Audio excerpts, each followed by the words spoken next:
Ayan, magandang araw guys. Ito nga yung sa third Bonsai NCC Key Open Competition. Naganap na ito noong December 15 to 17, 2023. Ito nga ay isang Golden Durant all sa scientific na Duranta erecta. Ang artist nga nito ay si Master Mark Palge. At isa nga siya sa lumahok sa nasabing kompetisyon na ito sa lugar ng San Fernando City, La Union.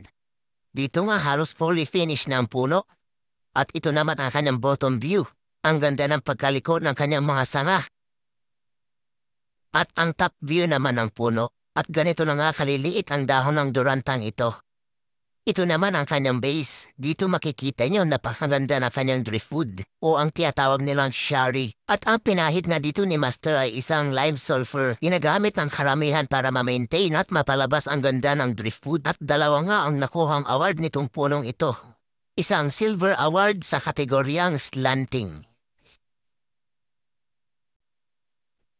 At isang gold award sa kategoryang broom. At yan nga ang dalawang award na nakuha ni Master Mark Palge. Congratulations!